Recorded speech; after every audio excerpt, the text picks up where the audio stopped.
ഓം ശ്രീ ഗണേശായ നമ. ഓം ശ്രീ ഗണേശ ശാരദാ ഗുരുഭ്യോ നമ. ഓം സദാശിവസമാരംഭാം ശങ്കരാചാര്യമധ്യമാം അസ്മദാചാര്യപര്യന്താം വന്ദേ ഗുരുപരമ്പരാം. ഓം ശിവം ശിവകരം ശാന്തം ശിവാത്മാനം ശിവോത്തമം ശിവമാർഗപ്രണേതാരം പ്രണതോസ്മി സദാശിവം. സർവമംഗളമാംഗല്യേ ശിവേ സർവാർത്ഥസാധികേ ശരണ്യേ ത്രംബകേ ഗൗരി നാരായണി നമോസ്തുതേ. ഓം ശ്രീ മഹാദേവ്യൈ നമ. ഓം ശ്രീ മഹാത്രിപുരസുന്ദര്यै നമ. ഓം ശ്രീ ലളിതാംബികായൈ നമ. ഹരി ഓം. ശ്രീ ലളിതാ സഹസ്രനാമ സ്തോത്ര പഠന പരമ്പരയിലേക്ക് എല്ലാവർക്കും സുസ്വാഗതം, സുദിനം നേരുന്നു. കഴിഞ്ഞ ക്ലാസ്സിൽ നമ്മൾ 160 വരെയുള്ള ശ്ലോകങ്ങളാണ് പഠിച്ചത്. 160 ശ്ലോകങ്ങൾ പഠിച്ചു കഴിഞ്ഞപ്പോൾ 861 നാമങ്ങളും പഠിച്ചു കഴിഞ്ഞു. ഇന്ന് നമുക്ക് പഠിക്കേണ്ടത് 161 മുതൽ 165 വരെയുള്ള ശ്ലോകങ്ങൾ. ആദ്യം ശ്ലോകം വായിക്കാം. കാര്യകാരണ നിർമുക്ത കാമകേളിതരംഗിത കനത്കനകതാടങ്ക ലീലാവിഗ്രഹധാരിണി അജാ ക്ഷയവിനിർമുക്ത മുക്താക്ഷിപ്രപ്രസാദിനി അന്തർമുഖ സമാരാധ്യ ബഹിർമുഖ സുദുർലഭ ത്രയീ ത്രിവർഗനിലയ ത്രിസ്ത ത്രിപുരമാലിനി നിരാമയ നിരാലംബ സ്വാത്മാരാമ സുധാശ്രിതി സംസാരഭംഗനിർമഗ്ന സമുദ്ധരണ പണ്ഡിത യജ്ഞപ്രിയ യജ്ഞകർत्री യജമാനസ്വരൂപിണി ധർമാധാര ധനാധ്യക്ഷ ധനധാന്യവിവർദ്ധിനി വിപ്രപ്രിയ വിപ്രരൂപ വിശ്വഭ്രമണകാരിണി. ഒരു പ്രാവശ്യം കൂടി വായിക്കാം.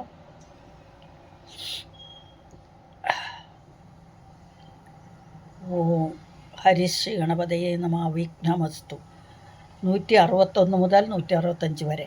കാര്യകാരണ നിർമുക്ത കാമകേളിതരംഗിത കനത്കനകതാടങ്ക ലീലാവിഗ്രഹധാരിണി അജാ ക്ഷയവിനിർമുക്ത മുക്ത ക്ഷിപ്രപ്രസാദിനി അന്തർമുഖ സമാരാധ്യ ബഹിർമുഖ സുദുർലഭ ത്രയീ ത്രിവർഗനിലയ ത്രിസ്ത ത്രിപുരമാലിനി നിരാമയ നിരാലംബ സ്വാത്മാരാമ സുധാശ്രിതി സംസാരഭംഗനിർമഗ്ന സമുദ്ധരണ പണ്ഡിത യജ്ഞപ്രിയ യജ്ഞകർत्री യജമാനസ്വരൂപിണി ധർമാധാര ധനാധ്യക്ഷ ധനധാന്യവിവർദ്ധിനി വിപ്രപ്രിയ വിപ്രരൂപ വിശ്വഭ്രമണകാരിണി. ഇതാണ് ശ്ലോകങ്ങൾ. ആദ്യത്തെ ശ്ലോകം എടുത്ത് നോക്കാം. 4 നാമങ്ങളാണ് ആദ്യത്തെ ശ്ലോകത്തിലുള്ളത്. കാര്യകാരണ നിർമുക്ത കാമകേളിതരംഗിത കനത്കനകതാടങ്ക ലീലാവിഗ്രഹധാരിണി. 4 നാമങ്ങൾ. ആദ്യത്തെ നാമം കാര്യകാരണ നിർമുക്ത. മുക്ത എന്ന് പറഞ്ഞാൽ മോചിതയായവൾ. നിർമുക്ത, നിർമുക്ത എന്ന് പറഞ്ഞാൽ നിശേഷം മുക്തയായവൾ. കാര്യകാരണ നിർമുക്ത. കാര്യവും കാരണവും, കാര്യത്തിൽ നിന്നും കാരണത്തിൽ നിന്നും നിർമുക്തയായവൾ കാര്യകാരണ നിർമുക്ത. ഇനി കാര്യം എന്താണ്? കാര്യം സൃഷ്ടിയാണ്. കാരണോ? സൃഷ്ടിക്ക് കാരണം. അതായത് പഞ്ചഭൂതങ്ങളും പിന്നെ മഹത്തത്വവും അഹങ്കാരതത്വവും. അതാണ് പഞ്ചഭൂതങ്ങളും അഹങ്കാരതത്വവും കൂടെ കൂടുന്നതാണ് ഈ കാരണം. അപ്പോൾ കാരണമെന്ന് കോസ്. പ്രപഞ്ച സൃഷ്ടി കാര്യവും അതിൻ്റെ എഫക്റ്റ് എന്താണ്? ആ കാര്യമാണ് എഫക്റ്റ് അല്ലെങ്കിൽ പ്രോഡക്റ്റ്. കാരണം കോസ്. അപ്പോൾ മൂലപ്രകൃതിയാണ് പ്രപഞ്ച സൃഷ്ടിക്ക് കാരണം. അത് ദേവി തന്നെയാണ്. അപ്പം ഇതിനെല്ലാം അതീതയാണ് ദേവി, ഇതിനെല്ലാം അപ്പുറത്താണ് ദേവി. അപ്പം ശുദ്ധ ചൈതന്യമായ ദേവിയാണ് സൃഷ്ടി കാരണവും കാര്യവും എല്ലാം. ശുദ്ധ ചൈതന്യം.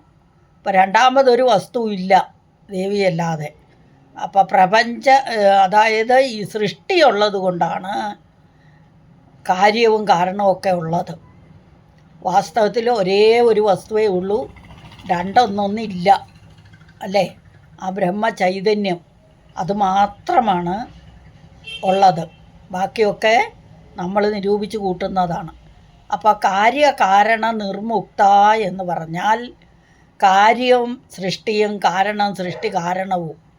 അപ്പോൾ സൃഷ്ടിയിൽ പെടുന്ന അല്ലെങ്കിൽ സൃഷ്ടിക്ക് കാരണമായ പ്രപഞ്ചം, അതായത് പഞ്ചഭൂതങ്ങളും അഹങ്കാര തത്വവും, അതായത് മഹത്തത്വവും അഹങ്കാര തത്വവും ഒക്കെ ഈ സൃഷ്ടി കാരണം അല്ലെങ്കിൽ സൃഷ്ടിയായിരിക്കുന്ന എല്ലാം അഹങ്കാര തത്വമാണ്. പഞ്ചഭൂതങ്ങൾ അഹങ്കാര തത്വം എല്ലാം കൂടുന്നത് അത് മൂലപ്രകൃതിയാണ്. അപ്പം മൂലപ്രകൃതിയാണ് പ്രപഞ്ച സൃഷ്ടിക്ക് കാരണം. സൃഷ്ടിയുള്ളത് കൊണ്ടാണ് കാര്യവും കാരണവുമുള്ളത്. അതുകൊണ്ട് ദേവിക്ക് പേര് കാര്യകാരണ നിർമുക്ത. കാര്യവും കാരണവുമാകുന്ന സൃഷ്ടി, അതായത് കാര്യം സൃഷ്ടിയും കാരണം സൃഷ്ടിക്ക് കാരണവും, അതായത് കോസും മെറ്റീരിയൽസും അല്ലേ? അപ്പോൾ ആ കാര്യവും കാരണവുമെല്ലാം ദേവി തന്നെ. അതിൽ നിന്നെല്ലാം മുക്തയാണ് ദേവി. അതുകൊണ്ട് ദേവി കാര്യകാരണ നിർമുക്ത. ഇനി അടുത്ത നാമാണ് കാമകേളി തരംഗിത. കാമകേളി, കാമേശ്വരനുമായിട്ടുള്ള കേളികൾ, അതിൽ തരംഗമായി പ്രവർത്തിക്കുന്നത് ദേവിയാണ്. അതായത് നമ്മൾ മൂലാധാരം ഷഡാധാരങ്ങളെപ്പറ്റി പഠിച്ചപ്പം പറഞ്ഞു, ഏറ്റവും മുകളിൽ സഹസ്രാരദള പത്മത്തിൽ ആണ് ദേവി ഇരിക്കുന്നത്, മഹാദേവൻ അല്ലെങ്കിൽ ദേവി ഇരിക്കുന്നത്. അവിടെ ഈ 6 ആധാരങ്ങളും കടന്ന് അവിടെ ചെല്ലുമ്പോൾ, അതാണ് വൈക്കത്തപ്പൻ്റെ കീർത്തനം ചൊല്ലുമ്പം, പടിയാറും കടന്ന് അവിടെ ചെല്ലുമ്പോൾ ശിവനെ കാണാമേ ശിവശംഭു. അതായത് 6 ആധാരങ്ങളും കടന്ന് 7ാമത്തെ ആധാരമായ സഹസ്രാരദള പത്മത്തിൽ നെറുകയിലുള്ള അവിടെ ചെല്ലുമ്പം അവിടെ ശിവനെ കാണാം എന്നാണ് പറയുന്നത്. അവിടെ ശിവൻ ഇരിപ്പുണ്ട്. അപ്പം നമ്മളും 6 ആധാരങ്ങളും കടന്ന് 7ാമത്തെ ആധാരത്തിൽ ചെല്ലുമ്പോൾ ദേവിയുമായിട്ടുള്ള ഐക്യം ഉണ്ടാകുന്നു. അവിടെ മഹാദേവനും ദേവിയും എന്താ ചെയ്യുക, കാമകേളി നടത്തിക്കൊണ്ടിരിക്കുന്നു എന്ന് പറഞ്ഞാൽ അവിടെ ചെല്ലുമ്പോൾ ആനന്ദമുണ്ടാകുന്നു എന്നർത്ഥം. അപ്പോൾ കാമകേളി തരംഗിത. തരംഗം എന്ന് പറഞ്ഞാൽ തിരമാല. സമുദ്രത്തിൽ എങ്ങനെയാണോ തരംഗമുണ്ടാകുന്നത് അതുപോലെ ഇവിടെ മഹാദേവനുമായിട്ടുള്ള കേളിയിൽ തരംഗമായി പ്രവർത്തിക്കുന്നു ദേവി. അപ്പം മഹാദേവൻ ദേവിയുമായി കേളി ചെയ്യുന്നു. അത് ദേവിയാണ് അതിന് കാരണം. നമ്മൾ ഇതിൽ സൗന്ദര്യ ലഹരിയിൽ ആദ്യത്തെ ശ്ലോകം തന്നെ ശിവശക്തിയായുക്തോ യതി ഭവതി ശക്തപ്രഭവിതും നചേദേവം ദേവോ ന കുശല സ്പന്ദിതുമപി. അതായത് ദേവിയുടെ അനുഗ്രഹം അല്ലെങ്കിൽ ആ ശക്തി ഇല്ലെങ്കിൽ മഹാദേവനൊന്ന് സ്പന്ദിക്കാൻ പോലും കഴിയുകയില്ല. അപ്പം നമ്മുടെയൊക്കെ സ്ഥിതി പറയണോ അല്ലേ? അപ്പോൾ അതാണ് ശിവശക്തി ഐക്യം. അതാണ് ഇവിടെ കാമകേളി തരംഗിത. അപ്പോൾ അവിടെ മഹാദേവനുമായി കേളി നടത്തുന്നു, അതിലെ തരംഗമായി ദേവി പ്രവർത്തിക്കുന്നു എന്ന് പറഞ്ഞത്. അടുത്ത നാമാണ് കനകതാടങ്ക. കനത്ത് ഇവിടെ ഇല്ലെന്നൊക്കെയാണ് എഴുതിയിരിക്കുന്നത്.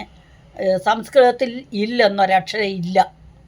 മലയാളത്തിൽ പറയുമ്പം കനൽ എന്ന് പറയും, ഇൽ പറയും. പക്ഷേ അത് ത ആണ്. കനത്ത്, കനത്, കനക താടങ്ക. കനത്ത് എന്ന് പറഞ്ഞാൽ വെട്ടിത്തിളങ്ങുന്ന, നല്ല തിളക്കമുള്ള എന്നർത്ഥം, അല്ലെങ്കിൽ നന്നായി പ്രകാശിക്കുന്ന എന്നർത്ഥം. തിളങ്ങുന്ന അല്ലെങ്കിൽ പ്രകാശിക്കുന്ന കനകം. കനകം സ്വർണമാണ്. സ്വർണം കൊണ്ട് നിർമ്മിച്ച താടങ്കം. താടങ്കം എന്ന് പറഞ്ഞാൽ കാതിലിടുന്ന തോടയാണ് താടങ്കം എന്ന് പറയുന്നത്. അപ്പോൾ ദേവിയുടെ 2 കാതിലും തോടകളുണ്ട്. അപ്പം നമ്മൾക്കറിയാം, പണ്ടേ നമ്മൾ പഠിച്ചു, ദേവിയുടെ 2 തോടകൾ, വലത്തെ കാതിലേത് സൂര്യനും ഇടത്തെ കാതിലെ ചന്ദ്രനുമാണ്. സൂര്യചന്ദ്രന്മാരാകുന്ന തോടകൾ ദേവി ധരിച്ചിരിക്കുന്നു. നമ്മൾ ഏത് നാമത്തിലാണ് പഠിച്ചത്? താടങ്ക യുഗളീഭൂത തപനോടുപമണ്ഡല എന്നൊരു നാമം പഠിച്ചു ഇല്ലേ? മറന്നുപോയോ? താടങ്ക യുഗളീഭൂത തപനോടുപമണ്ഡല എന്ന്.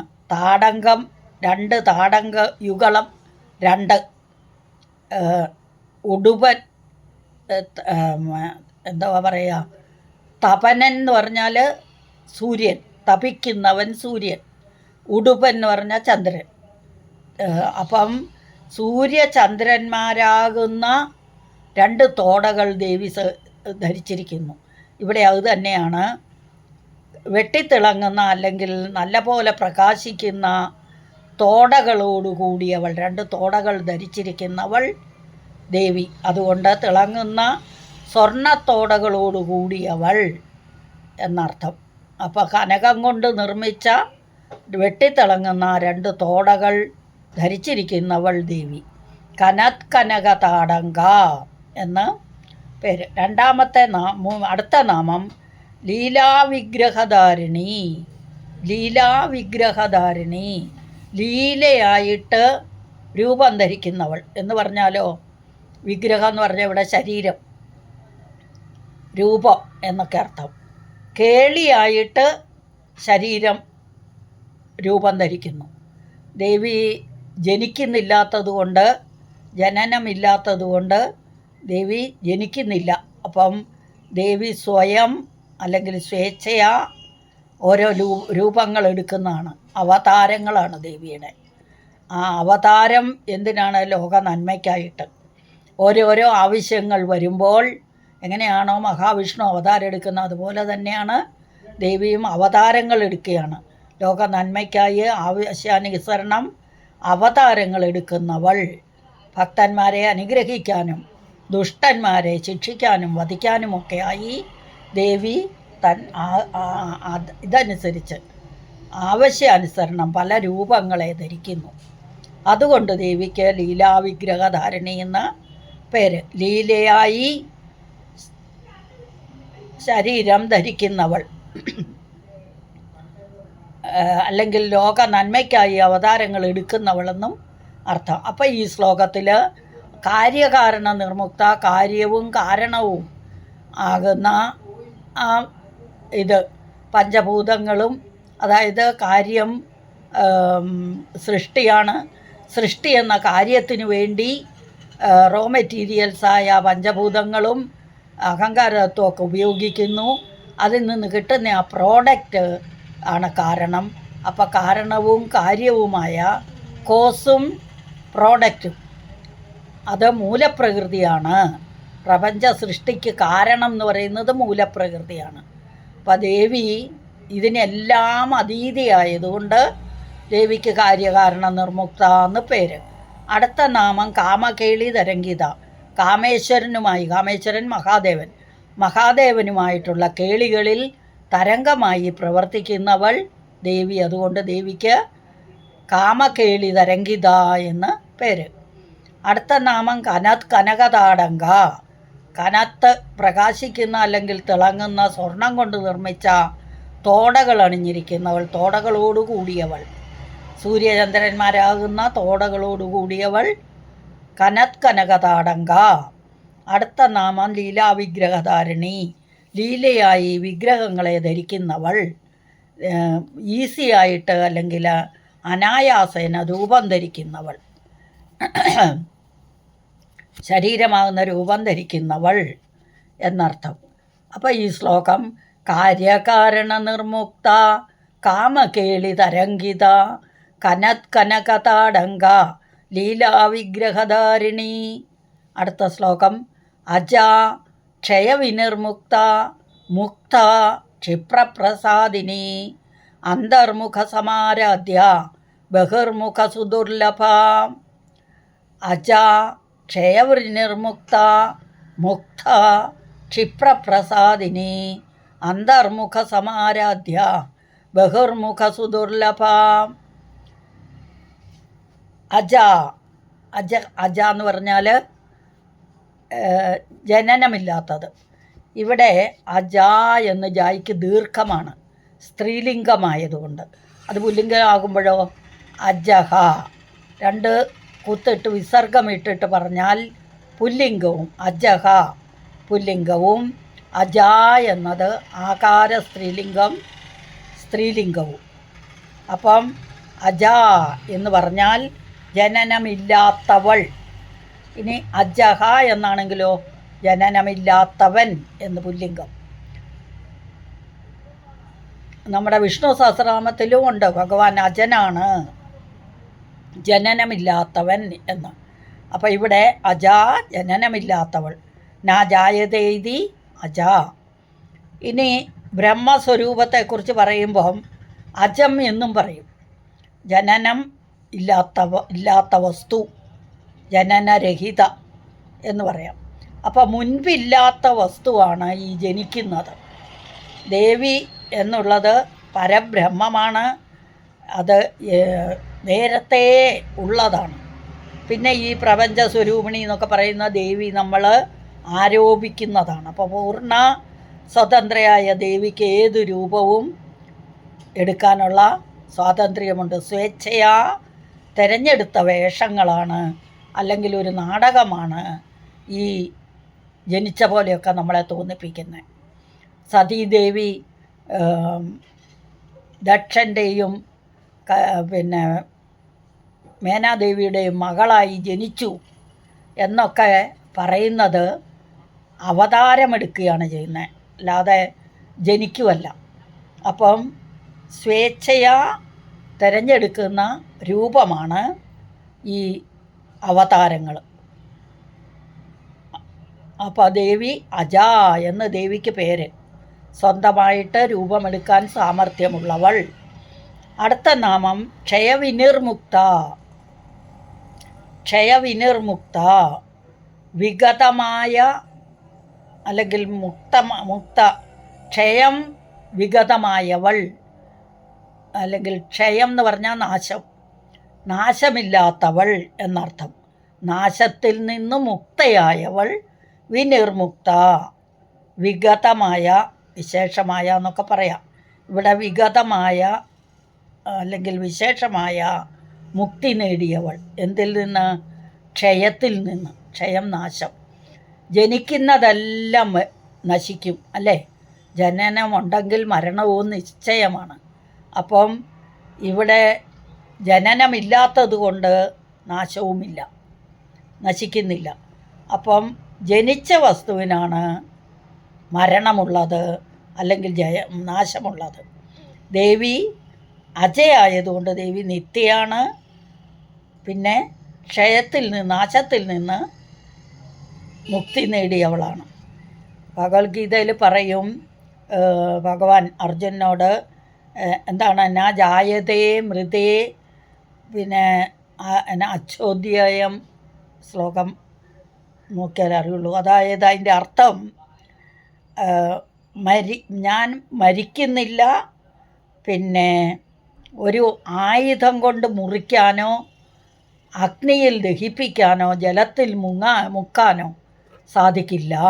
എന്ന് വെച്ചാൽ അങ്ങനെയൊന്നും അഗ്നി കൊണ്ടോ ജലം കൊണ്ടോ അല്ലെങ്കിൽ ആയുധങ്ങൾ കൊണ്ടോ നശിപ്പിക്കാൻ പറ്റാത്ത വസ്തുവാണ് ഞാൻ എന്ന് ഭഗവത്ഗീതയിൽ പറയുന്ന പോലെ ഇവിടെ ദേവി ഈ പാർവതി സതി എന്നൊക്കെ പറഞ്ഞ അതൊക്കെ ദേവിയുടെ അവതാരങ്ങളാണ്, അല്ലാതെ ജനിച്ചവരല്ല എന്ന് അർത്ഥം. അപ്പം ഈ ക്ഷയവിനിർമുക്ത എന്ന് പറഞ്ഞാൽ ജനനമില്ലാത്തവർക്ക് നാശമില്ലെന്ന് പറയുന്ന പോലെ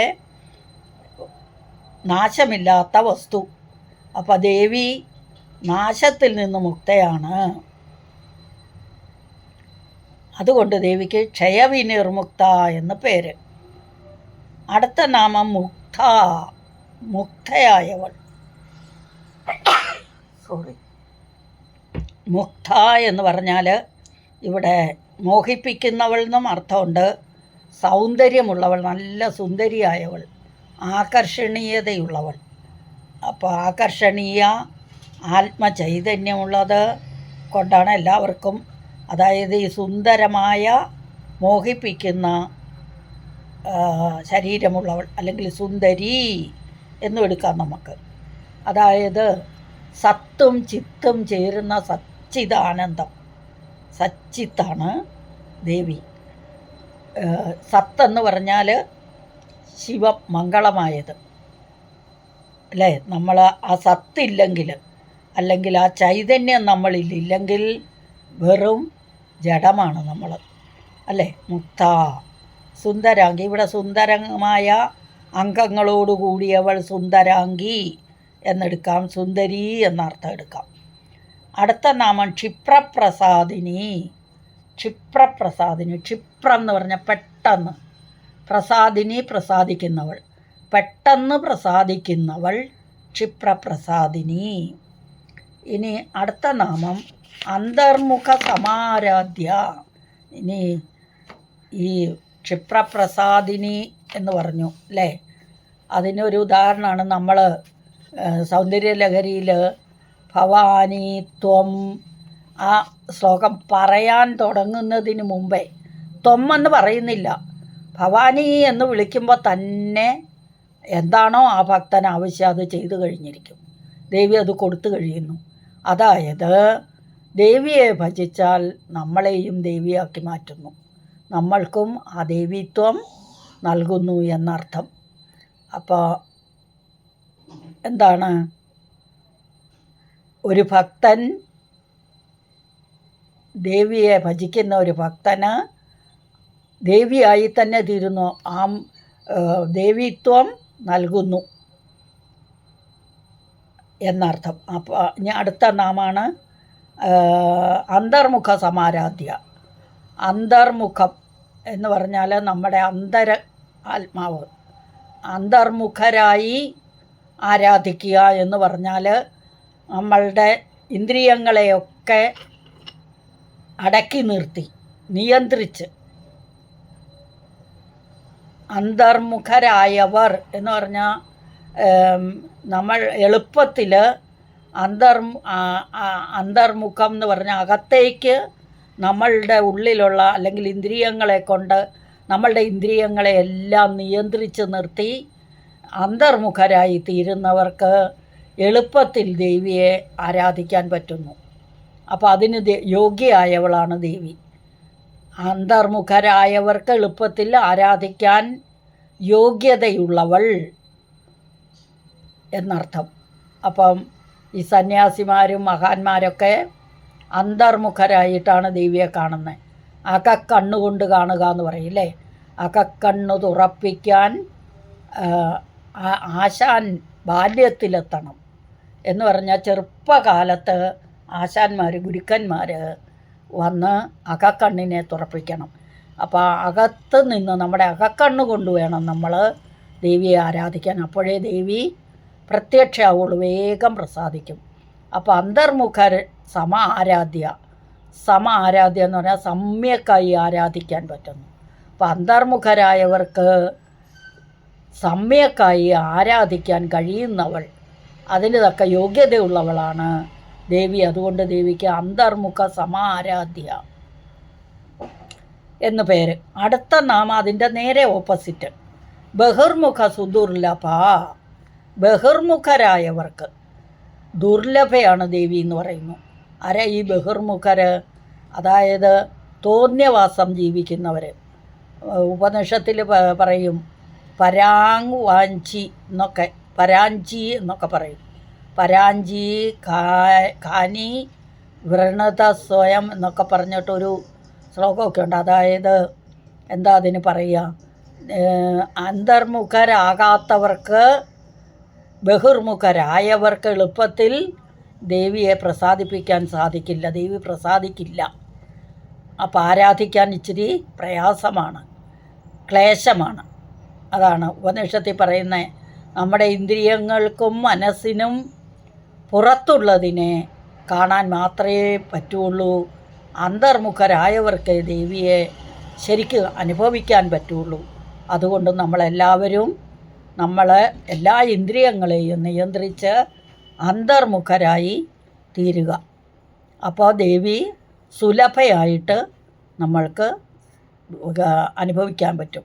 അപ്പം ബഹിർമുഖരായവർക്ക് ദുർലഭയും അന്തർമുഖരായവർക്ക് സുലഭയുമാണ് ദേവി. ഒരു ധീരന് ഇന്ദ്രിയ നിയന്ത്രണം ഉണ്ടാവും. ആ നിയന്ത്രണമുള്ളവന് ദേവിയെ കാണാൻ കഴിയുന്നു സുലഭമായിട്ട്. അതാണ് ഇവിടെ അന്തർമുഖ സമാരാധ്യ. അന്തർമുഖരായവർക്ക് സമ്യക്കായി ആരാധിക്കാൻ യോഗ്യതയുള്ളവൾ. ബഹിർമുഖ സമാരാധ്യ അല്ലെങ്കിൽ ബഹിർമുഖ സുദുർലഭ. ദുർലഭം എന്ന് പറഞ്ഞാൽ ലഭിക്കാൻ പ്രയാസമുള്ളത്. സുദുർലഭ എന്ന് പറഞ്ഞാലോ സുലഭമല്ലാത്തത്. അപ്പോൾ ബഹിർമുഖരായവർക്ക് ദേവിയെ ആരാധിക്കാൻ സുലഭമല്ല, ദുർലഭമാണ് എന്നർത്ഥം. അപ്പോൾ ഈ ശ്ലോകം ആദ്യത്തേത് ജനിക്കാത്തത് അല്ലേ, ജനനമില്ലാത്തവൾ, ക്ഷയവിനിർമുക്ത, ക്ഷയത്തിൽ നിന്ന് വിനിർമുക്തയായവൾ, മുക്ത എന്ന് പറഞ്ഞാൽ സുന്ദരിയായവൾ, ക്ഷിപ്രപ്രസാദിനി, പെട്ടെന്ന് പ്രസാദിക്കുന്നവൾ, അന്തർമുഖ സമാരാധ്യ, അന്തർമുഖരായി അന്ധകരണങ്ങളെ, അതായത് നമ്മളുടെ ഇന്ദ്രിയങ്ങളെയൊക്കെ നിയന്ത്രിച്ച് അന്തർമുഖരായവർക്ക് എളുപ്പത്തിൽ ദേവിയെ പ്രാപിക്കാൻ സാധിക്കുന്നു. ബഹിർമുഖരായവർക്ക് ദുർലഭമായിട്ടേ ദേവി ആരാധിക്കാൻ സാധിക്കുകയുള്ളൂ. അപ്പോൾ ഈ ശ്ലോകം ക്ഷയവിനിർമുക്ത, മുക്ത, ക്ഷിപ്രപ്രസാദിനി, അന്തർമുഖ സമാരാധ്യ, ബഹിർമുഖ സുദുർലഭ. അടുത്ത ശ്ലോകം ത്രയീ ത്രിവർഗനിലയ, ത്രിസ്ത, ത്രിപുരമാലിനി, നിരാമയ, നിരാലംബ, സ്വാത്മാരാമ, സുധാശ്രുതി. 8 നാമങ്ങളുണ്ട്. 8 നാമങ്ങൾ. ത്രയീ ത്രിവർഗനിലയ, ത്രിസ്ത, ത്രിപുരമാലിനി, നിരാമയ, നിരാലംബ, സ്വാത്മാരാമ, സുധാശ്രുതി. 8 നാമങ്ങൾ. ഇനി ഇതിൽ ആദ്യത്തെ എടുത്തു നോക്കാം. ത്രയീ എന്ന് പറയുന്നത് വേദങ്ങളെയാണ് ത്രയീ എന്ന് പറയുന്നത്. അപ്പോൾ വേദങ്ങളുടെ ഒരു പര്യായമാണ് എന്ത്? ത്രയീ. നിഗമം, ശ്രുതി, വേദം, ആഗമങ്ങൾ, ഇതെല്ലാം വേദത്തിൻ്റെ പര്യായ. അപ്പോൾ വേദം തന്നെ, അതെല്ലാം ദേവിയാണ് എന്ന് പറയുന്നു. വേദസ്വരൂപിണി എന്ന് വേണമെങ്കിൽ നമുക്ക് പറയാം. ഇപ്പോൾ കൂർമ്മപുരാണത്തിൽ പറയുന്നുണ്ട്, മമൈവാന്യ പരാശക്തി വേദസംജ്ഞാപുരാതനി.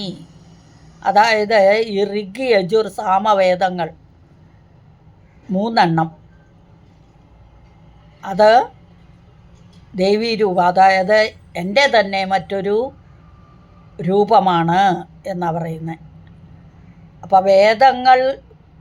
വേദങ്ങൾ എന്ന പേരോടുകൂടിയ പുരാതനമായ ശക്തി ത്രയീ, സൃഷ്ടിയുടെ ആദിയിൽ കാണപ്പെടുന്നു. അപ്പോൾ ത്രയീ എന്നതിന് 3 എന്ന്, അതായത് 3 കാണുന്നവർ കർമ്മം, ഉപാസന, ജ്ഞാനകാണ്ഡങ്ങളായി ഇതിനെ പിരിക്കുക. അപ്പോൾ 4 ഭാഗങ്ങളുണ്ട് മന്ത്രങ്ങളൊക്കെ.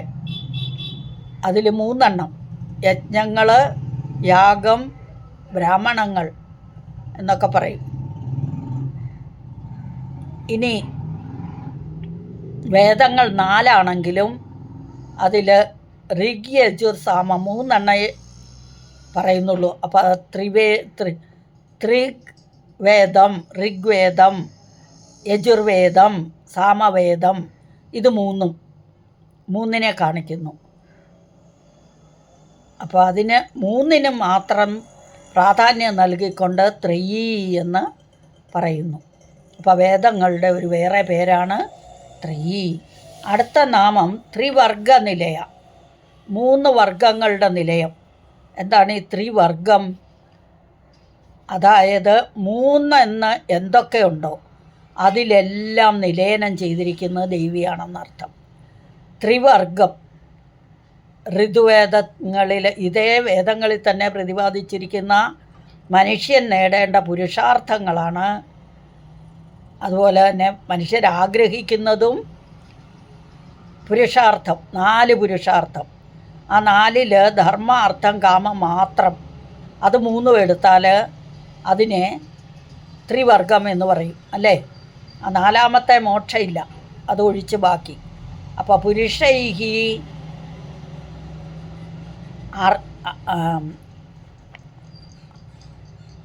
എന്ന് പറഞ്ഞാൽ പുരുഷാർത്ഥ ആദ്യത്തെ 3 മാത്രം, അത് ത്രിവർഗം. മോക്ഷത്തെ പറയുന്നില്ല, മോക്ഷത്തെ പരമപുരുഷാർത്ഥം എന്നാണ് പറയുക. അപ്പോൾ അത് മോക്ഷം എന്നത് സംസാരത്തിന് അതീതമാകാനുള്ളതും മറ്റ് 3 സംസാരത്തിൻ്റെ അകത്തുമാണ്. അപ്പോൾ ഭൗതികവും 3 ഭൗതികവും ആത്മീയവും കൂടെ കൂടുന്നത് ആണ് മോക്ഷം. അപ്പോൾ പുരുഷാർത്ഥങ്ങളിൽ ആദ്യത്തെ 3 ത്രിവർഗം: ഭൗതികം, മോക്ഷം, ആത്മീയം. ഇതാണ് 3. അപ്പം ത്രിവർഗങ്ങളിൽ സ്ഥിതി ചെയ്യുന്നത് കൊണ്ട് ദേവിക്ക് പേര് ത്രിവർഗ നിലയ എന്ന്. എല്ലാവർക്കും അവരവരുടെ അർഹതയ്ക്കനുസരിച്ച് ഫലത്തെ പ്രദാനം ചെയ്യുന്നു ദേവി. വേദം നമ്മളെയെല്ലാം പഠിപ്പിക്കുന്നു. എന്നിട്ട് നമ്മളുടെ ഉള്ളിലുള്ള അജ്ഞതയൊക്കെ മാറ്റി നമ്മളെയൊക്കെ ജ്ഞാനമുള്ളവരാക്കി തീർക്കുന്നു വേദങ്ങൾ. അപ്പോൾ ത്രിവർഗങ്ങൾ നിലയമാക്കിയവൾ എന്നർത്ഥം. അടുത്ത നാമം ത്രിസ്ഥ. സ്ഥ എന്നാൽ സ്ഥിതി ചെയ്യുന്നവൾ. എന്ന് പറയാം 3. അപ്പോൾ 3ൽ സ്ഥിതി ചെയ്യുന്നവൾ എന്നർത്ഥം. എന്ന് പറഞ്ഞാൽ 3 എന്തൊക്കെയുണ്ടോ അതെല്ലാം. ത്രിപുടി എന്ന് പറഞ്ഞാൽ എന്താ? ത്രിപുടിയിൽ സ്ഥിതി ചെയ്യുന്നവൾ ത്രിസ്ഥ. എന്താണ് ഈ ത്രിപുടി? ജ്ഞാത, ജ്ഞേയം, ജ്ഞാനം. ഇതാണ് ത്രിപുടി. അതായത് ജ്ഞാതൃജ്ഞേയ ജ്ഞാനരൂപം.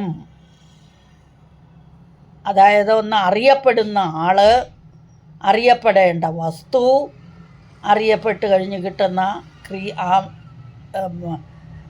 പ്രോഡക്റ്റ്. അതായത് അതിനെ 3നെയും കൂടെ കൂട്ടി ജ്ഞാതൃജ്ഞേയ ജ്ഞാനരൂപം എന്ന് പറയും.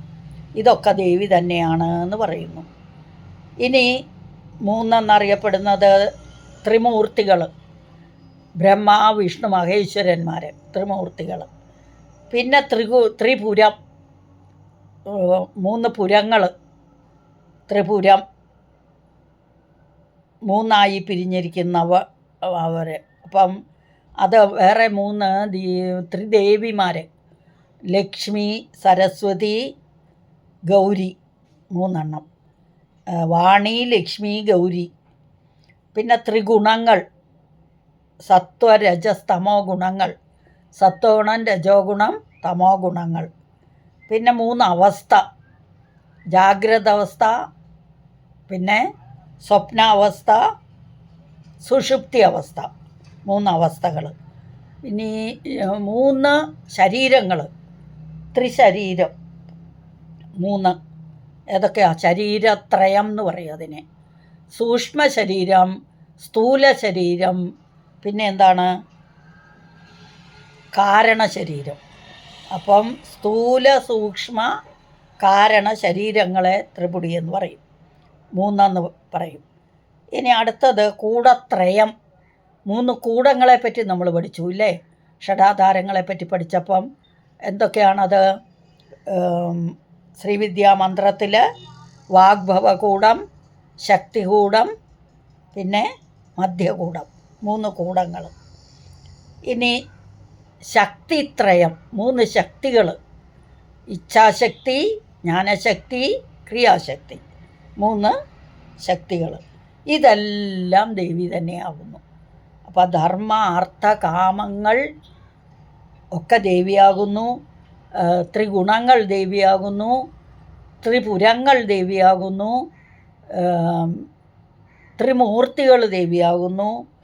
അങ്ങനെ എല്ലാ 3നെ സംബന്ധിച്ചതൊക്കെ ദേവിയാകുന്നു. ത്രിസ്ഥ എന്ന് ദേവിക്ക് പേര്. അടുത്ത നാമം ത്രിപുരമാലിനി. ത്രിപുരമാലിനി നമ്മൾ പഠിച്ചു. ശ്രീവിദ്യാ മന്ത്രം പഠിക്കുമ്പം അല്ലെങ്കിൽ ശ്രീചക്ര ആരാധന ചെയ്യുമ്പോൾ അതിലെല്ലാം എന്തൊക്കെയുണ്ട്? 9 ആവരണങ്ങളുണ്ട്. ആ 9 ആവരണങ്ങളെയും പുറത്തു നിന്ന് അകത്തേക്ക് വരുന്ന അന്തർദശാര ചക്രം, അകത്തും പുറത്തും ഒക്കെ ആയിട്ട് 10 കോണങ്ങളുണ്ട്. ത്രികോണങ്ങൾ, 10 ത്രികോണങ്ങൾ. അപ്പോൾ അതിൽ വരുന്ന ആ സർവരക്ഷാ ചക്രമാണത് ത്രികോണം. ആ ത്രികോണത്തിൽ 10 ത്രികോണങ്ങൾക്കും 10 യോഗിനിമാരുണ്ട്. ആ യോഗിനിമാരുടെ എല്ലാം അതിലെല്ലാം പ്രിയപ്പെട്ടവൾ അല്ലെങ്കിൽ പ്രധാനപ്പെട്ടവളായിട്ട് അവരുടെ എല്ലാം നായികയായിട്ട് ത്രിപുരമാലിനി എന്നൊരു ദേവി ഇരിക്കുന്നു. അപ്പോൾ ആ ദേവിയുടെ പേരാണ് ത്രിപുരമാലിനി. അതായത് എന്താ അതിന് പറയുക? സർവജ്ഞ, സർവശക്ത, പിന്നെ സർവ ഐശ്വര്യപ്രദ, സർവജ്ഞാനമയി, സർവവ്യാധി വിനാശിനി, സർവ ആധാരസ്വരൂപിണി, സർവപാപഹരി, സർവ ആനന്ദമയി, സർവ രക്ഷാസ്വരൂപിണി, സർവേപ്സിത സർവേപ്സിത ഫലപ്രദ എന്നൊക്കെ പറയാം. പിന്നെ ഇങ്ങനെ 10 യോഗിനിമാർ, ഇവരുടെ എല്ലാം നായികയായിരിക്കുന്ന അധിഷ്ഠാന ദേവതയാണ് ത്രിപുരമാലിനി. അപ്പം ഈ 10 പേരെയും ഒന്നിച്ച് ചേർത്ത് നിഗർഭയോഗികൾ എന്ന് പറയും. അങ്ങനെ ആ പേരും ദേവിക്ക് ത്രിപുരമാലിനി എന്ന ദേവി, അതും ദേവിയാണ്. അപ്പം 3നെ കുറിക്കുന്നതൊക്കെ ദേവിയാകുന്നു. അടുത്ത നാമം നിരാമയ. ആമയെന്ന് പറഞ്ഞാൽ ദുഃഖം, സങ്കടം. എങ്ങനെയൊക്കെ ദുഃഖങ്ങളുണ്ടാകാം? രോഗങ്ങൾ വന്ന് ദുഃഖം ഉണ്ടാകാം. മനസ്സിനും ശരീരത്തിനും ഉണ്ടാകുന്ന ആദിവ്യാധികൾ, അതൊക്കെയാണ് ദുഃഖം. അത് എല്ലാം ഇല്ലാതെയാകുന്നു ദേവിയെ ഭജിക്കുന്നതോടുകൂടി. അപ്പോൾ ദേവിയുടെ പേര് നിരാമയ, ദുഃഖങ്ങളൊന്നുമില്ലാത്തവൾ എന്നർത്ഥം. അപ്പം ആദിയില്ലാത്തവൾ. അപ്പം ആദിയില്ലെങ്കിൽ പിന്നെ വ്യാധിയും വരില്ലല്ലോ. അപ്പം ആദിയും വ്യാധിയുമില്ലാത്തവൾ എന്നർത്ഥം. അപ്പം എല്ലാവർക്കും മനസ്സിനും ശാന്തിയെ കൊടുക്കുന്നവളാണ് ദേവി. അതുകൊണ്ട് നിരാമയ, ആദിവ്യാധിരഹിത എന്ന് ദേവിക്ക് പേര്. അടുത്ത നാമം നിരാലംബ, ആലംബനമില്ലാത്തവൾ, ആശ്രയമില്ലാത്തവൾ. ദേവിക്ക് ആരെയും ആശ്രയിക്കേണ്ട ആവശ്യമുണ്ടോ? ഇല്ല. ദേവി ഇൻഡിപെൻഡൻ്റാണ്, ഒറ്റയ്ക്ക് നിൽക്കുന്നവൾ. അപ്പോൾ ആരെയും ആശ്രയിക്കേണ്ട ആവശ്യമില്ല. ദേവി ലോകർക്കെല്ലാം ആലംബയാണ്, ആശ്രയമാണ്. അപ്പോൾ പൂർണ്ണ സ്വതന്ത്രയാണ് ദേവി എന്നർത്ഥം. അതാണ് നിരാലംബ, ഇൻഡിപെൻഡൻ്റ്. അടുത്ത നാമം സ്വാത്മാരാമ. സ്വന്തം ആത്മാവിൽ തന്നെ രമിക്കുന്നവൾ, സ്വന്തം ആത്മാവിൽ തന്നെ രമിക്കുന്നവൾ. പൂർണ്ണയാണ് ദേവി. സ്വയം വേറൊന്നിൻ്റെയും ആവശ്യമില്ല.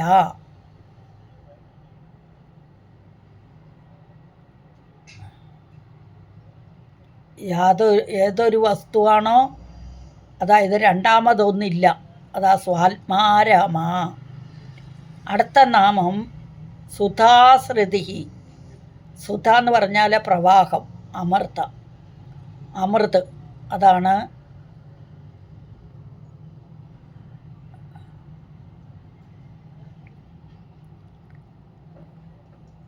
അമൃതപ്രവാഹം. കുണ്ടലിനി ഉപാസന തലത്തിൽ കുണ്ടലിനിയിലുള്ള ആ ദേവീശക്തി ഉണർന്ന് 6 ആധാരങ്ങൾ കടന്ന് മുകളിൽ സഹസ്രാരദള പത്മത്തിൽ ചന്ദ്രമണ്ഡലത്തിൽ നിന്ന് അമൃതവർഷം ചൊരിയുന്നു. ശരീരത്തിലുള്ള സകല നാഡികളെയും വർഷിക്കുന്നു. അതുകൊണ്ട് ദേവിക്ക് സുധാശ്രുതി എന്ന് പേര്. അമൃതപ്രവാഹം അതാണ്. അപ്പോൾ ഇവിടെ ത്രയീ, ത്രിവർഗനിലയ, ത്രിസ്ത, ത്രിപുരമാലിനി, നിരാമയ, നിരാലംബ, സ്വാത്മാരാമ, സുധാശ്രുതി. അടുത്ത ശ്ലോകം സംസാരപങ്കനിർമാഗ്ന സമുദ്ധരണ പണ്ഡിത യജ്ഞപ്രിയ യജ്ഞകർत्री യജമാനസ്വരൂപിണി. സഹസ്രാരദള പത്മ സംസാര പങ്കനിർമാഗ്ന സമുദ്ധരണ പണ്ഡിത. സംസാര പങ്കനിർമാഗ്ന സമുദ്ധരണ പണ്ഡിത.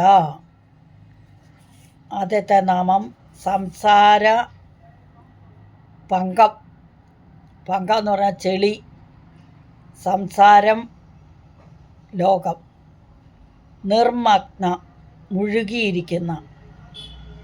അപ്പം സംസാരമാകുന്ന പങ്കത്തിൽ നിർമഗ്നനായിരിക്കുന്ന സമ്യക്കായി ഉദ്ധരണം ചെയ്യാൻ പറ്റുന്ന പണ്ഡിതൻ.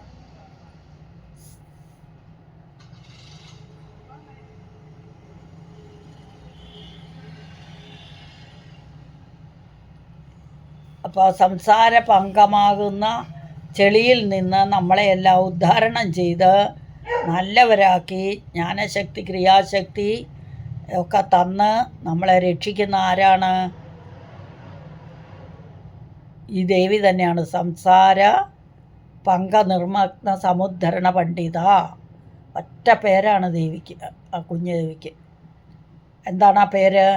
സംസാര പങ്കനിർമഗ്ന സമുദ്ധരണ പണ്ഡിത എന്ന്. അതിൽ സംസാര പങ്കം, അതിൽ നിർമഗ്നരായിട്ട് മുങ്ങിത്താണിട്ടെന്നർത്ഥം. മുക്താധരണ പണ്ഡിത, മുക്തിയെ ആദരിക്കാൻ പഠിച്ചവൻ.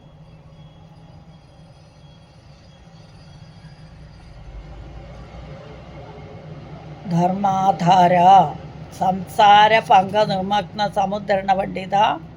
നിർമഗ്നമായ അല്ലെങ്കിൽ സംസാര ചക്രത്തിൽ മുങ്ങിപ്പോയ തന്നെ സമുദ്ധരണ പണ്ഡിതന്മാർ സംസാരമാകുന്ന ചെളിയിൽ നിന്ന് ഉദ്ധാരണം ചെയ്യുന്ന സാമർഥ്യമുള്ളവളാണ്.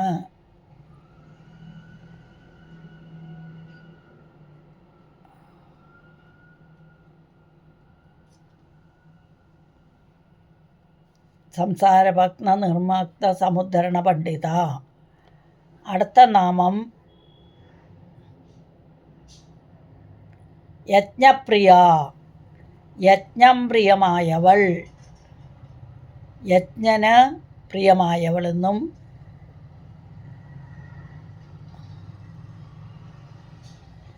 യജ്ഞം പ്രിയമായവൾ, യജ്ഞന് പ്രിയമായവൾ. ലോകത്രയത്തിൽ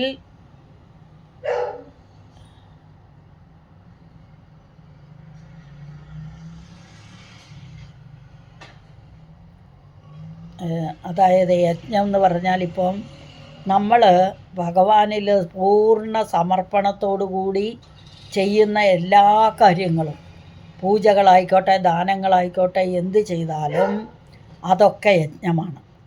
അപ്പോൾ ഇവിടെ നമ്മളെങ്ങനെയാണോ ഒരു വിത്ത് വിതച്ചാൽ അത്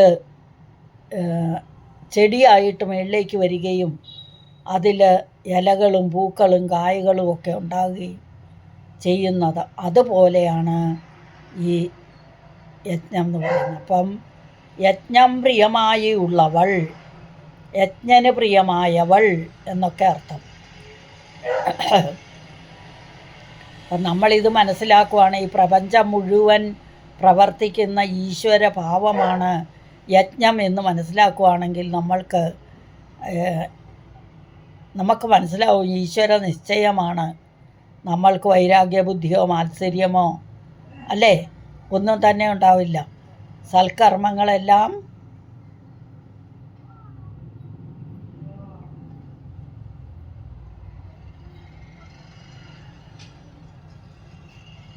അപ്പോൾ യജ്ഞം പ്രിയമായിട്ടുള്ളവൾ, യജ്ഞകർत्री അടുത്ത നാമം, യജ്ഞം ചെയ്യുന്നവൾ, യജ്ഞം ചെയ്യിക്കുന്നവൾ എന്നൊക്കെ അർത്ഥം. ലോകത്ത് നടക്കുന്നതെല്ലാം ചെയ്യിക്കുന്നത് ദേവിയാണ്.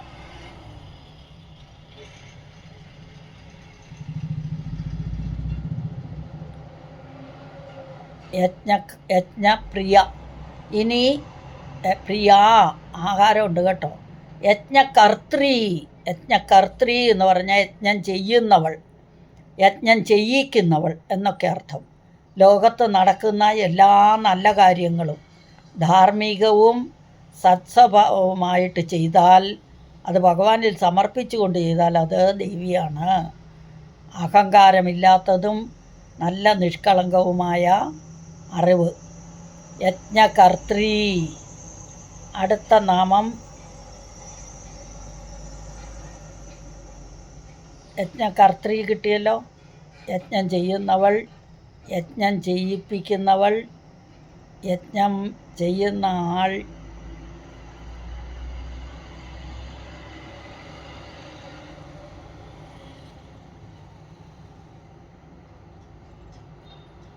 ഇനി യജ്ഞകർत्री, യജ്ഞം ചെയ്യുന്നവൾ, യജ്ഞം ചെയ്യിക്കുന്നവൾ. ലോകത്ത് നടക്കുന്നതെല്ലാം ചെയ്യിക്കുന്നത് ദേവിയാണ്.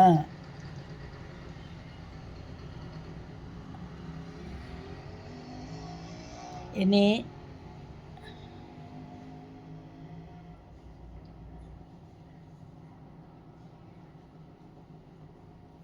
അടുത്ത നാമം യജമാന സ്വരൂപിണി. യജ്ഞകർത്തൃ കഴിഞ്ഞാൽ യജമാന സ്വരൂപിണി. അപ്പം നമ്മളൊരു യജ്ഞം ചെയ്യുമ്പോൾ ആ യജ്ഞത്തിൻ്റെ മുൻപിൽ ഒരു യജമാനനും വൈഫും ഇരിക്കണം. അപ്പോൾ ആ ഇരിക്കുന്ന ആളെയാണ് യജമാനൻ എന്ന് പറയുന്നത്. യജമാനനും യജമാനൻ്റെ പത്നിയും രണ്ടുപേരും ഇരിക്കണം ആ യജ്ഞത്തിൽ. അപ്പോൾ അത് ചുമ്മാ പോയിരുന്നാൽ പോരാ, വ്രതമെടുത്തിട്ട് പോകണം. യജമാന പത്നിയും മക്കളുമൊക്കെ വ്രതം എടുത്തിട്ട് പോയി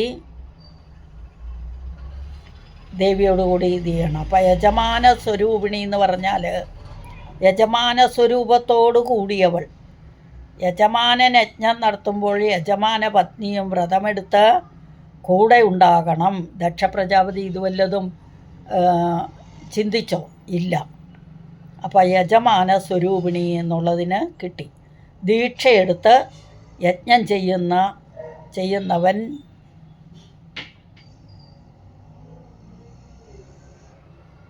എന്നർത്ഥം. യജ്ഞം ചെയ്യുന്നവൻ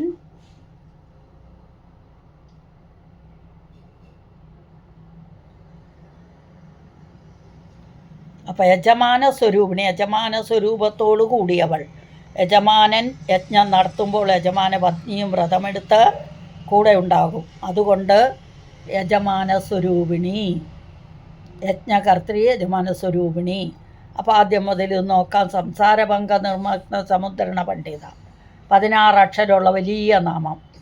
അതിൻ്റെ അർത്ഥം ഈ പ്രപഞ്ചമാകുന്ന അല്ലെങ്കിൽ സംസാരത്തിൻ്റെ അല്ലെങ്കിൽ സംസാരം പങ്കം ചെളിയാണ്. ലോകത്തിൽ ചെളിയിൽ മുങ്ങിയിരിക്കുന്ന പണ്ഡിതന്മാരെ സമർത്ഥന്മാരായവർ ഉദ്ധാരണം ചെയ്യുന്നു. അപ്പം സംസാരമാകുന്ന ചെളിയിൽ നിന്ന് ഉദ്ധാരണം ചെയ്യുന്നതിൽ സാമർഥ്യമുള്ളവൾ എന്നർത്ഥം. ഗുരുരൂപിണിയായും ഈശ്വരിയായും അല്ലേ നമ്മളെ അജ്ഞാനത്തിൽ നിന്ന് ഉദ്ധരിക്കുവാൻ, ഉയർത്തുവാൻ സാമർഥ്യം അല്ലെങ്കിൽ ശക്തിയുള്ളവളാണ് ദേവി. സംസാര പങ്ക നിർമ്മഗ്ന സമുദ്ധരണ പണ്ഡിത. ഇപ്പം നമ്മളുടെ 2 കാല് ഒന്ന് ചെളിയിലേക്ക് പൂണ്ടുപോയി എന്നിരിക്കട്ടെ, അതിൽ നിന്ന് ഒരു കാലിനെ പുറത്തെടുക്കാൻ എന്ത് ചെയ്യണം? ഒന്നും ചെയ്യാനില്ല, മറ്റുള്ളവർ കരയ്ക്ക് നിൽക്കുന്നവർ സഹായിക്കണം അല്ലേ? അതുപോലെയാണ് ഇവിടെയും എന്ന് വിചാരിക്കുക. അപ്പോൾ സംസാരഭംഗ നിർമ്മഗ്ന സമുദ്ധരണ പണ്ഡിത, യജ്ഞപ്രിയ, യജ്ഞം പ്രിയമായിട്ടുള്ളവൾ, യജ്ഞശീലമായവൾ,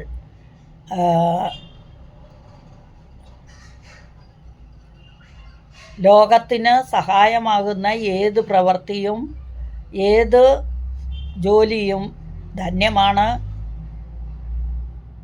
എങ്ങനെയാണോ വിത്ത് വിതച്ചാൽ ചെടിയായി വരുന്നത്, അതുപോലെ കാറ്റ്, മഴ, വെയിലെല്ലാം പ്രപഞ്ചം മുഴുവൻ പ്രവർത്തിക്കുന്ന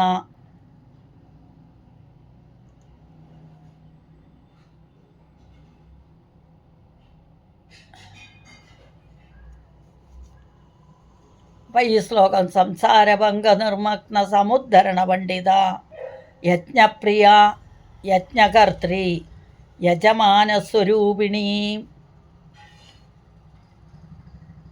അടുത്ത ശ്ലോകം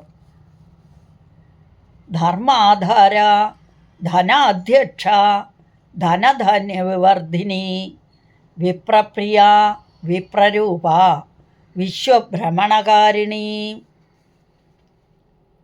എന്താണ്? ധർമാധാര, ധർമ്മത്തിന് ആധാരയായവൾ എന്ന് പറഞ്ഞാൽ ലോകത്തിന് വേണ്ടി, ലോകത്തിൻ്റെ നിലനിൽപ്പിന് വേണ്ടി ജീവിത പദ്ധതി മനുഷ്യന് വേണ്ടി വിധിച്ചിട്ടുള്ളതാണ് ഈ ധർമ്മങ്ങളൊക്കെ. മറ്റുള്ള ജീവജാലങ്ങൾക്ക് ധർമ്മവിധിയൊന്നുമില്ല. അപ്പം കാരണമായവർക്ക് പ്രകൃതി നിയമങ്ങളുണ്ട്, അതായത് മനുഷ്യനായിട്ട് ജനിച്ചവർക്ക്. അവർ അത് ലംഘിക്കില്ല. അപ്പോൾ അഥവാ ലംഘിച്ചാൽ അത് ചിന്തിക്കാൻ പോലും പറ്റാത്ത അത്ര വലിയ പാപമാണ്. അപ്പോൾ സ്വാതന്ത്ര്യമുള്ളത്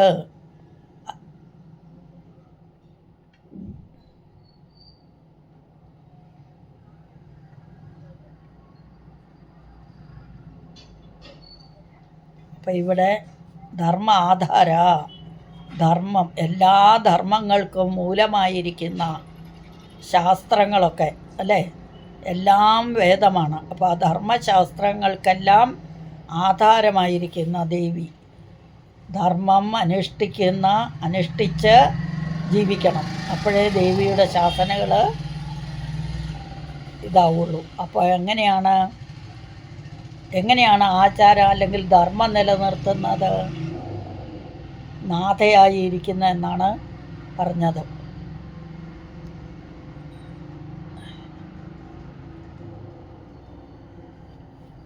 മനുഷ്യരാണ് ധർമ്മത്തെയൊക്കെ ലംഘിക്കുന്നത്, അല്ലെങ്കിൽ തന്നിരിക്കുന്ന നിയമങ്ങളൊക്കെ ലംഘിക്കുന്ന മനുഷ്യരാണ്. അവർക്ക് വിവേചന ബുദ്ധിയുണ്ട് അതുകൊണ്ട്.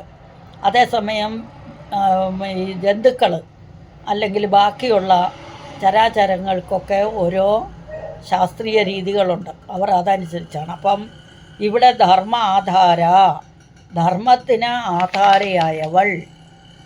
അടുത്ത നാമം ധന അധ്യക്ഷ, ധനത്തിനെല്ലാം ഒരു അധ്യക്ഷയായിരിക്കുന്നു ദേവി. അപ്പം കുബേരനാണ് ധനത്തിൻ്റെ അധ്യക്ഷൻ എന്ന് പറഞ്ഞാൽ പറ്റുമോ? കുബേരനെ ദേവിയാക്കിയതാണ്, കുബേരൻ്റെ മുകളിലാണ് ദേവി. അപ്പം ധനത്തിന് അധ്യക്ഷയായിരിക്കുന്നവൾ. കുബേരൻ തുടങ്ങിയ ധനാധ്യക്ഷന്മാർക്ക് പോലും അധ്യക്ഷ ദേവിയായിരിക്കുന്നു, അവരുടെയൊക്കെ മുകളിലാണ് ദേവി. മഹാലക്ഷ്മിയും ദേവിയുടെ വിഭൂതിയാണ്. ഇനി ധനകാര്യത്തിൻ്റെ മേധാവി, അതായത് സെക്രട്ടറി എന്നൊക്കെ പറയും. ദേവിയുടെ സെക്രട്ടറിയാണ് കുബേരൻ, ഫിനാൻസ് മിനിസ്റ്റർ എന്നൊക്കെ പറയാം. അത് കുബേരനാണ്. അപ്പോൾ ധന അധ്യക്ഷ, ധനത്തിന് അധ്യക്ഷയായിരിക്കുന്നവൾ എന്നർത്ഥം.